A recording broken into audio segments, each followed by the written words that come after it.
welcome to News Views. I'm Terrell Brown. Inspiring girls to be strong, smart, and bold. That's the mission of an organization new to Chicago.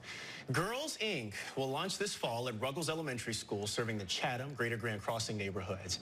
By giving girls the tools to overcome gender, economic, and social barriers, the hope is that they will not only succeed, but will become leaders, making Chicago an even stronger city. Arshele Stevens, the Chief Executive Officer of Girls, Inc. of Chicago, is here with us this morning. Arshele, good morning to you. Good morning, Terrell. So Girls, Inc. has actually been around for a really long time, since the Industrial Revolution. Absolutely. I mean, of course, the mission has changed since then, but why is this program so important to have in Chicago, you think, right now?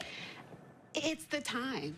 So we have lots of discussions that are occurring about respect for women, about women standing up for their rights across the nation. In Chicago, we have a violence problem, and I think sometimes we forget that girls are part of the violence problem. Sometimes they're participants, and sometimes they're observers, but either way, they're impacted by that.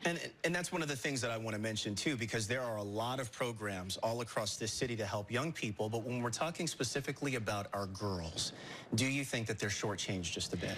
I think they are. I think that we sometimes assume that women are naturally born strong, smart, and bold, which is our tagline. We inspire all girls to be strong, smart, and bold. But there are many barriers that they'll encounter over time. And so that's what we try to do. We try to address and give girls what they need so that they're able to overcome those obstacles. We focus on giving them a solid supplemental educational foundation that the schools will already give them. We focus on health and well-being.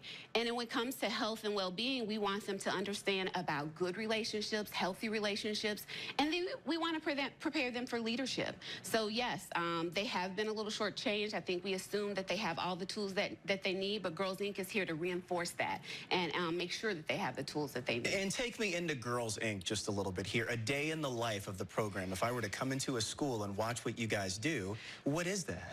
I think the first thing that you notice if you came into a school or a Girls, Inc. environment, that you notice that it's girls only. Yeah. So it's a pro-girls environment that has lots of reinforcing messages that we want them to understand that they are capable, that they're strong, and that they can succeed. You'll notice that the people that we surround them with are really supportive of them, and they believe in the Girls, Inc. mission, and that they want to be with them over a long time. So that's the first thing that you'll notice. And you'll notice that all of the programming that we have is research-based. It means that we have done a lot of work to make sure that we're addressing the true issues, and we're making sure that the activities that they have are engaging, age-appropriate, and that they're hands-on. So that is a typical Girls, Inc. environment. And you plan to use resources that are already in place. Absolutely. Right? So what are some of those? So I think the first thing to notice is that Girls, Inc. has been around forever, and so they have a number of outstanding programs. One of the premier programs is called Eureka, and it is a program that focuses on exposing girls to technology so that they aspire to pursue that in the workplace. So girls start as early as 7th grade, spending an 8-week summer intensive program at a university. They have externships in technology firms, and they have that exposure over a 5-year period. So we will not reinvent the wheel here in Chicago. We will not reinvent the wheel here in Chicago. We will absolutely use that Eureka program.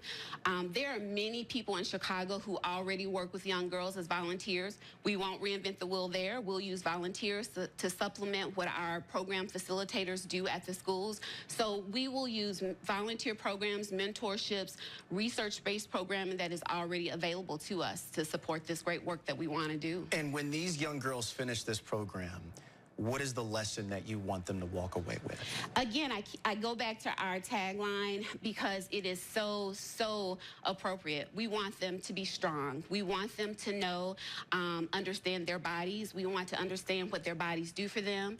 We want them to be smart, so we want them to be educated. We want them to be educated in technology. We don't want them to be fearful of any discipline, and we want them to be bold. So we want them to be leaders, and we want to get them started in leadership early on so that it carries through to both through their adult life in the workplace and in their personal lives as well. Arshele Stevens here with us this morning. Hang on, we're going to take a quick break. More of our talk about our girls right after this.